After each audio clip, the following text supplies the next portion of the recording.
ইসলাম যেখানে নারীদের অধিকার দিয়েছে, আর আজকে টকশোতে বসলে, আজকে বিভিন্ন জায়গায় বসলে এখন বলা হয় যে না, ইসলাম নারীর অধিকার দেয় নাই। যারা বুদ্ধি বিক্রি করে খায়, জ্ঞান পাপী যারা, তারা মনে করে যে নারীর অধিকার তারা দিয়েছে। কিভাবে দিতে হবে? নারীকে চাকরি দিতে হবে, নারীর মাথায় ওয়া তুলে দিয়ে, মাটির পাত্র তুলে দিয়ে নারী দিয়ে মাটি কাটাইতে হবে, নারীদেরকে পুরুষের সাথে কাঁধ মিলিয়ে চাকরি করাইতে হবে, সকাল থেকে সন্ধ্যা পর্যন্ত চাকরি করাইতে হবে। একটা নারী সকালবেলা ঘুম থেকে উঠে কোন রকম 4টা রান্না করে 7টা 7:30টায় চাকরির জন্য বের হয়ে যায়। আস্তে আস্তে দূরে চাকরি হলে এশার হয়ে যায়। ঘরে ঢুকেই কি তার সন্তানকে একটু দেখবে, নাকি রান্না বান্না করবে, নাকি সে একটু ঘুমাবে? তার এই সুযোগ কি হয়? নারীর জন্য এহসান করে 6 মাসের মাতৃত্বকালীন ছুটি, আল্লাহ পুরো জীবনের জন্য মাতৃত্বকালীন ছুটি দিয়েছে, আর আপনি সেখান থেকে কেটে নিয়ে 6 মাসের ছুটি দিচ্ছেন। আপনি কি এহসান করছেন?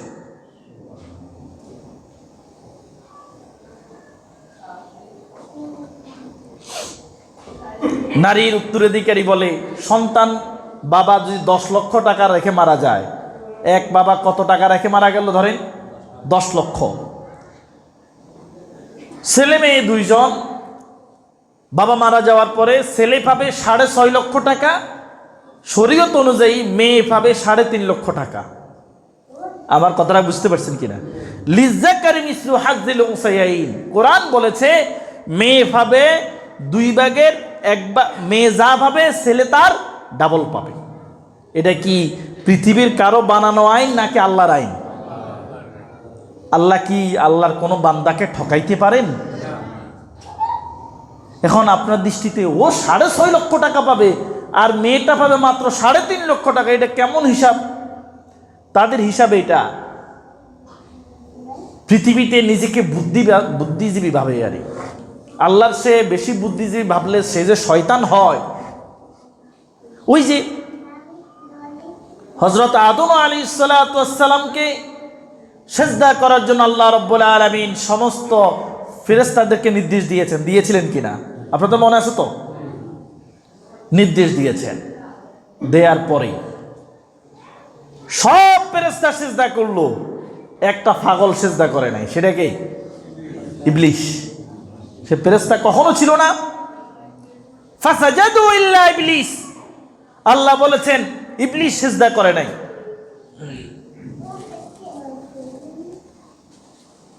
আল্লাহ রাব্বুল আলামিন তাকে জিজ্ঞেস করলেন, ইবলিস কিসে তোমাকে আমার নির্দেশ পালন থেকে বাধা দিল? এবার সেই ব্যাখ্যা করতেছে, আল্লাহর সাথে ইবলিস কথা বলতে গিয়ে আল্লাহ যখন প্রশ্ন করলেন, ইবলিস আমার নির্দেশ পালন করতে, সেজদা দিতে তোমাকে কে নিষেধ করেছে? এবার ইবলিস বলতেছে, আল্লাহ এটা তোমার হইল? তুমি আমারে সেজদা করতে বলতেছে ইবলিসের আদমকে, অথচ এই আদম মাটির তৈরি। মাটি যতটুকু উপরে যায় কোন দিকে পড়ে? নিচে পড়ে। আর আমারে সৃষ্টি করছো আগুন দিয়ে, আমার গতিটাকে সবসময় উপরের দিকে।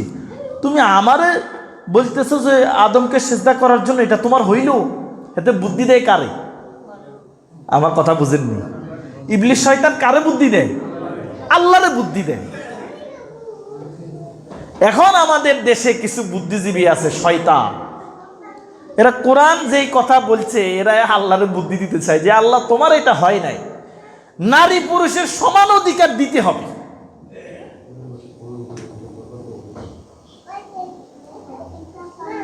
বাবা মা মারা গেল, মেয়েটার আলাদা সংসার হলো, ছেলেটারও আলাদা সংসার হলো।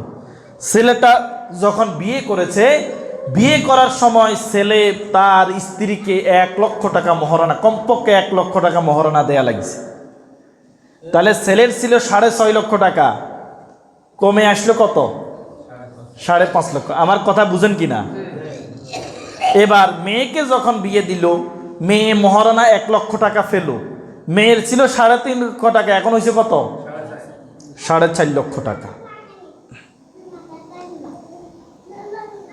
এরপরে মাসে যদি একটা বছরে যদি 1 লক্ষ টাকা খরচ হয়, এই খরচ কি স্ত্রী করে না স্বামী করে? 1 বছর পরে তো ওই মেয়ের যে 4.5 লক্ষ টাকা জায়গাতে থাকলো, আর ছেলের 5.5 লক্ষ টাকা কমে 4.5 লক্ষ টাকায় চলে আসে। মা বাবা মারা গেল, এই মেয়েটার স্বামীর বাড়িতে কোনো একটা সমস্যা দেখা দিল, এটা সমস্যা হয় না? হয় না? সব ফ্যামিলিতে হয়। এই মেয়েটার পিছনে কে দৌড়াবে? আমার কথা বুঝেন না মনে হয়। এই মেয়েটার পিছনে কে দৌড়াবে? ভাই দৌড়াবে। মেয়েটার কোনো সমস্যা হলে মেয়েটা বোরকা গায়ে দিয়ে কার বাড়িতে এসে আশ্রয় নিবে? ভাইয়ের বাড়িতে। আল্লাহ বেইনসাফি করেন না। আল্লাহ যদি সমান সমান করে দিতেন, বাবার সম্পত্তির দিকে সমান সমান নিয়ে যাও, তখন আপনি ভাই আমি ভাই কি বলতাম?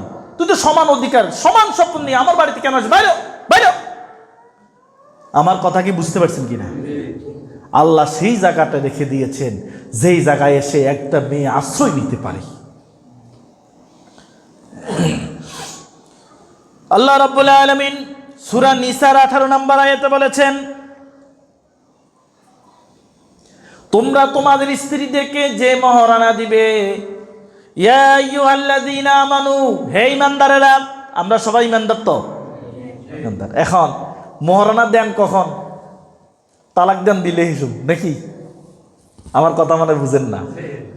কে যদি স্ত্রীরে তালাক দেয় হেসুম মহারানা দেয় নাকি? ধরেন এখানে অনেক মুরব্বীরা আছেন, মনে কষ্ট নিয়েন না, অনেক মুরব্বীরা আছেন, যদি জিগাই স্ত্রীর মহারানা কত, হেসুম তো এগিয়ে আসিল না। হেসুম কি আসিল না? কেন থাকবে না? আপনি কি কোরআন নাজিল হওয়ার আগে পৃথিবীতে আসছেন না পরে আসছেন? তো পরে থাকলে আপনার মহারানা কেন হবে না? কেন আপনার কাবিন হবে না? যেই সমস্ত মুরব্বীদের বিয়ের কাবিন হয় নাই, মহারানা নাই, অবশ্যই আলেমদের সাথে কথা বলে এখনই মহারানা নির্ধারণ করতে হবে। মহারানাটা হলো কেনা বেচা, বিয়েটা হলো কেনা বেচা। বিয়েটা কি? আমার কথা মনে বুঝেন না। বিয়েটা কি? বেচা কেনা। সব টাকা ছাড়া কি কেনা বেচা হয়? আমার কথা মনে বুঝেন না। টাকা ছাড়া কি কেনা বেচা হয়? তা আপনি কি দিয়ে কিনছেন?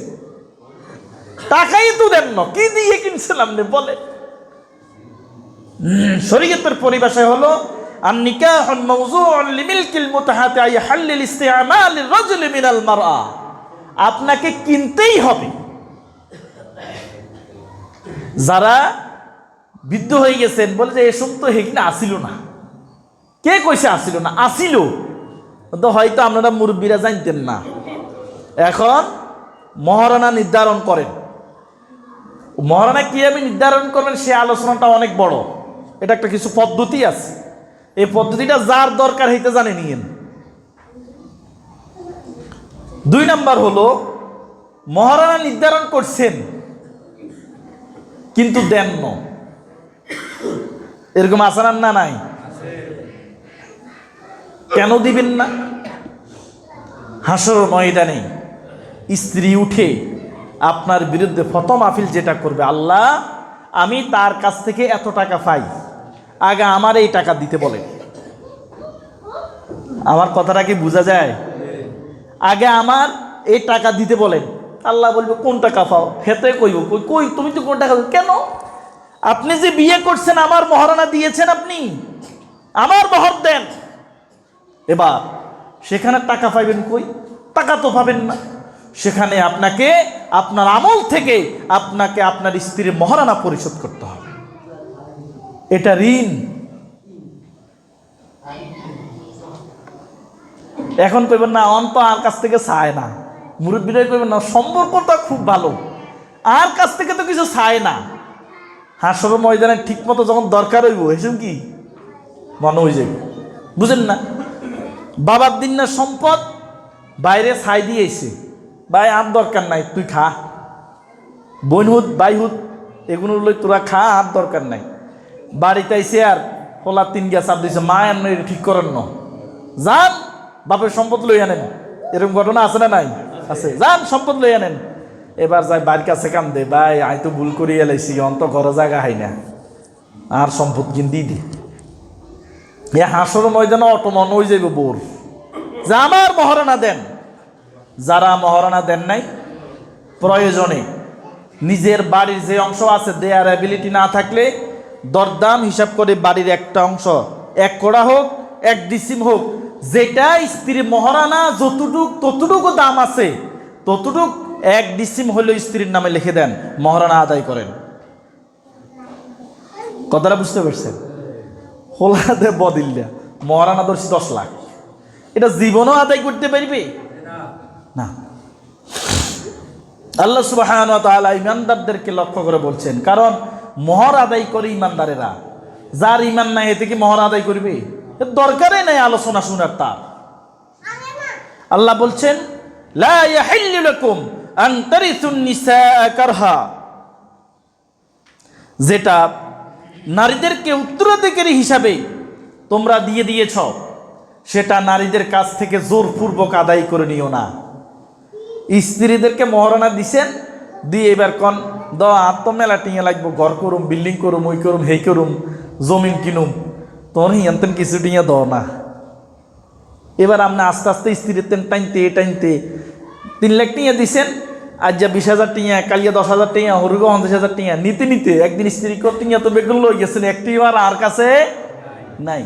আল্লাহ বলতেছেন না, জোরপূর্বক তার কাছ থেকে তার কোনো সম্পদ তুমি কেড়ে নিতে পারবে না, এটা তার হক, আর তোমার দায়িত্ব হলো তার সমস্ত ভরণ পোষণের ব্যবস্থা করা।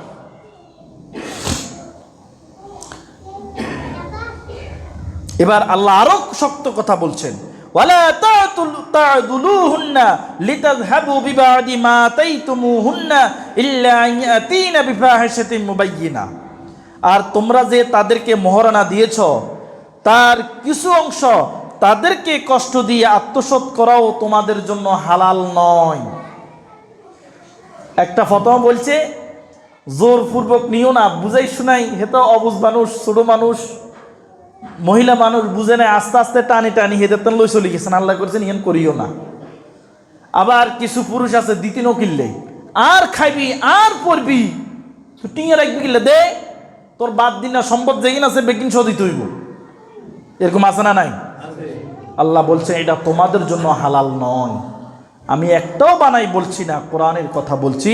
সূরা নিসার 19 নম্বর আয়াত খুলে দেখেন, আল্লাহ স্পষ্ট কথা বলে দিয়েছেন, তবে তারা যদি কোনো স্পষ্ট চরিত্রহীনতার কাজে লিপ্ত হয় তাহলে তাদের সাথে সুন্দর আচরণ করো।